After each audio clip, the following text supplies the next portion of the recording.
All right, ladies and gents, it's another Wednesday. It's another 11 a.m. somewhere in the world. We've got great questions today. Bring them on. By the way, if you have questions, send them over. You can send it to us on Instagram, on our gym account, on my personal account. We are Greg's, Greg or Greg's on Instagram, Greg at gregsgym.com. My telephone number is everywhere on the internet. Be nice, send a WhatsApp, just ask questions and we shall answer them. Hi everyone. So today's first question came through your Instagram account, and it came from one of our traveling circus members who did the tremendous trunk treat template. And there are frame carries in there. And he reported that after doing them, he was feeling quite tense in his traps. So more so in his traps than in his lats. And he was wondering, what is your recommendation how to get the lats to do the major job instead of the traps? First of all, I tip my hat for doing it. So that's already a really good step. You're probably ahead of 90% of people who just talk about frame carries or farmer carries or whatever the carry was, but they're never going to do them. Or they're going to do them with 12 kilo kettlebells for 6 kilometers and are starting to wonder how they can sustain carrying something for 24 hours in a row. So, all jokes aside, great. This is normal. All right. So let's start with the same stuff we always talk about position and tension. So yes, the end goal for the frame carry or the farmer carry is to feel your lats. Unfortunately, or fortunately, this is not an easy reward like scrolling on social media or doing drugs. This takes longer time to get the reward. So let me walk you through a realistic, whatever, 2-3 a year frame when you do carries. The first step is, and I'll talk about it in the book extensively, is okay, you have to calm down the smaller muscles. That means your traps while shrugging, and at the end, make the lats work so the traps can relax.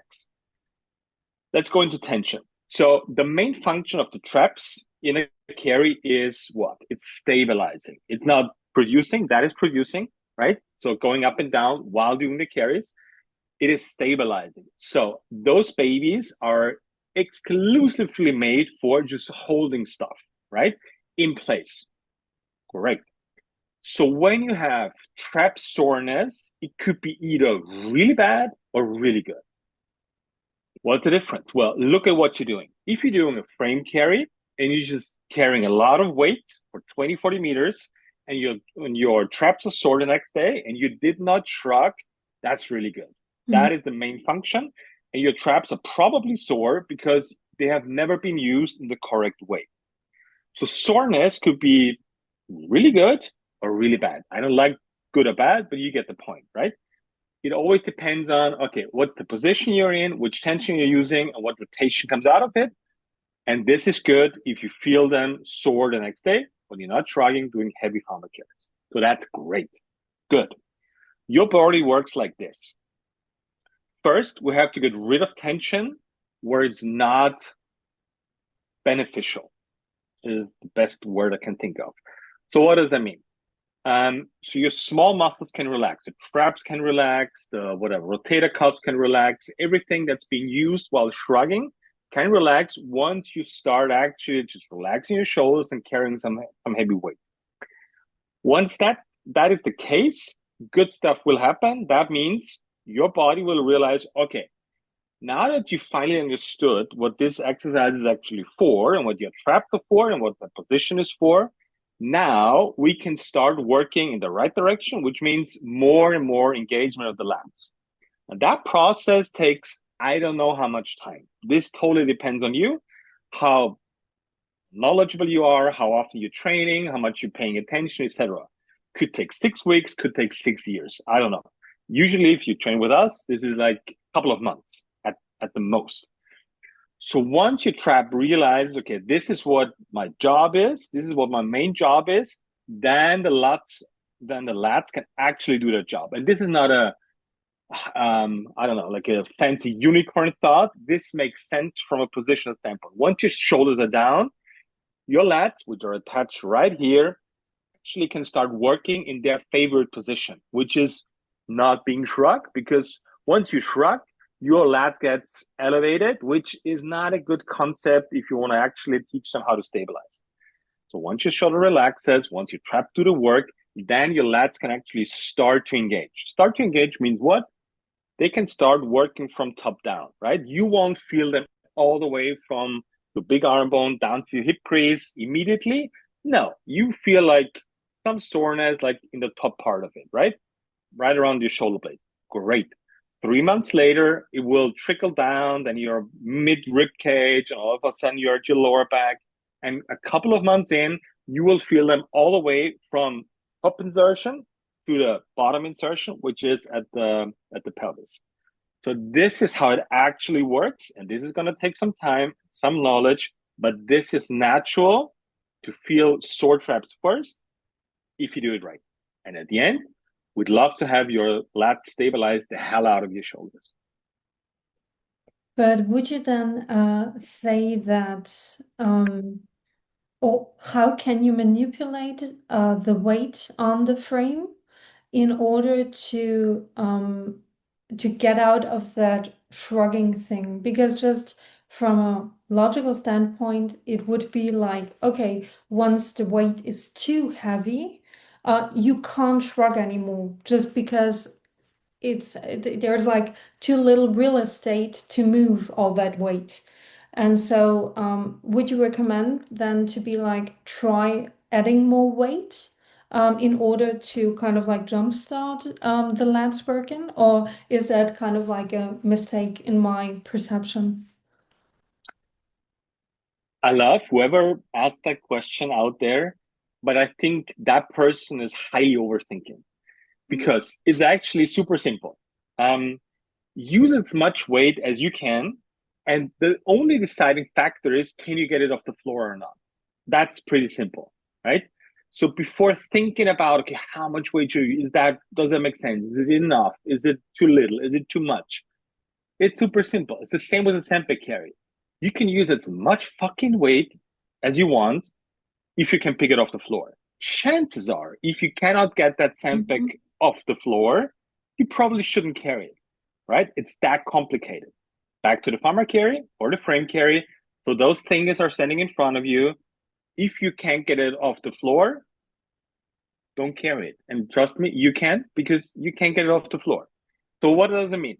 If you pick it up super easily, right, and go like 40 meters and 60 meters and you start chatting with people, Mhm. chances are it's too light, right? If you're struggling to get it off the floor, but obviously you're paying attention to where your knee is and how to engage your glutes and how to get the thingy off the floor, great. Get it up there and 20, 40 meters max is what we're talking about, right? The perfect weight is when you're starting to struggle at around 20, 25 meters, Mhm. right? And you barely make to like 35. If you finish 40 easily, that's not a 40-meter set. That's probably a 60-meter set because you just quit earlier. Because in your head, you were like, I'm going to do 40 meters today. And I'm at 40 meters. I could go further, but I said 40. So I'm going to stop here. Mhm. Right. So, yes, weight helps a ton, but it has to be one tension towards the inside. That means stuff you can grab in between your hands. This does not apply to a barbell where the weight is outside of your center of mass. And secondly, is you have to know what you're doing by learning positions that we need in the hips and in the shoulders to actually do that stuff. Carries are actually the best way to teach your body how to deal with a lot of stress because it's probably the second least technical thing you can do Mhm. to add weight on your body. It's not zero because you have to get it off the ground somewhat, but it's way less complicated technically than a whatever barbell squat, barbell deadlift, etc. The least technical skill is obviously a sled because you don't have to pick it up. You just have to drag it, push it, or whatever. Use where words using it. And because you just mentioned technique, would you say in general that there is kind of like an overemphasis on the whole term of proper technique? Um, yes, I don't know. Because the question is, what does it mean to you? You can use the word technique, but the probably the most my most often used question is, what does that mean? So whenever someone throws buzzwords at me, for example, use better technique or more tension, I immediately reply, what does that mean? I don't know what to do now, right? I don't know what that means if you tell me to have a cleaner technique or more tension in my whatever trunk. I don't know what that means. I don't know what to literally do as a step-by-step process.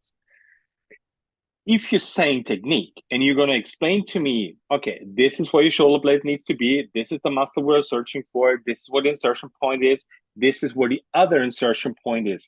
If you're explaining me like that, and I know what to do when I do a pull, shoulder blades stay down, shoulder blades pinch together, my elbows go from the inside to the outside, we're going for the lats, this is where the lats start, this is where the lats are. If that is technique for you, explain to me technique. The way it's most often used is just a buzzword, and I don't like it because it doesn't help people get better fast. And this is all I'm looking for. So, can you explain technique to me so I know what I should be doing? Clear words, clear step-by-step process. Yes, good. If not, I'm not for it.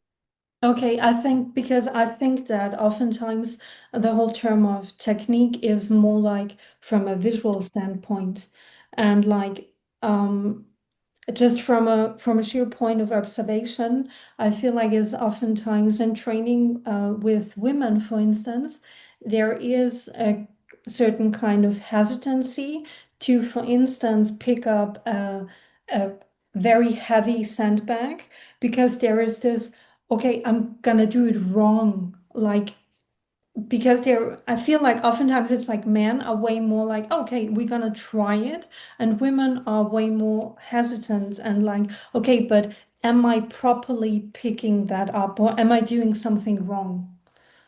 Okay.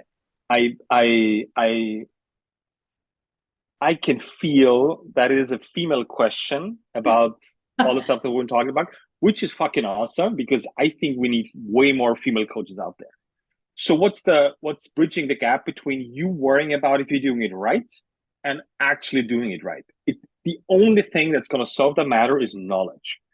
So that means if I'm teaching you, I'm going to give you a very practical example. So the way technique is explained, let's say in a stand back pickup to go for a carry, right? Mhm. Version A is, all right, pick it up and keep your back straight and try to get tension in your trunk. Mhm. That's version A. And I'm going to offer you version B now. And let's see how that comes down, in that case, the female mindset. Um, okay, this is what I want you to do. I want you to put your hands as far underneath the bag as you can. Squeeze it tight. That means you're going to have to feel your pecs before you lift off, right? So I'm not just saying put your hands underneath it. I want you to know that this muscle needs to turn on. And what happens for you now is if you feel that muscle with your hands underneath the bag, it's like, okay, I'm good. Step Mhm. number one. Step number two is, all right, I want you, whatever position you're in while you're down there and hugging the sandbag to pick it up, I want you to bring your knees behind your ankles. All right. This is going to set your hip and your glute max perfectly up to pick it off the floor. All right. That's step number two. So I can see that. I myself can see that. I can look at my knees and be like, okay, where are my knees now? Okay, my knees are over my ankles. Great. So I have to shoot my knees back. Great. Okay, so my pecs are on, my knees are over the heels. Great. Okay, third step, and this is the last step. Trust me. Whatever happens on the pickup, the only thing you cannot do is shoot your knees forward.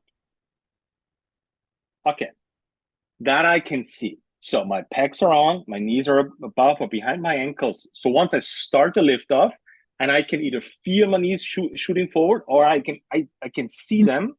Okay, this is where I drop the sandbag, right? But if that's not happening, that means I can just continue and don't have to worry about, okay, do I have Is my straight? Is my back straight? Are my obliques on? What is my neck doing? What about my Mm. all that stuff, right? So this is about there's 20,000 things you should or you could think of, but I want you to think of three. And if you nail those three, if you focus on those three, you're good. Mm-hmm. Mm-hmm. That also works for male coaches, by the way.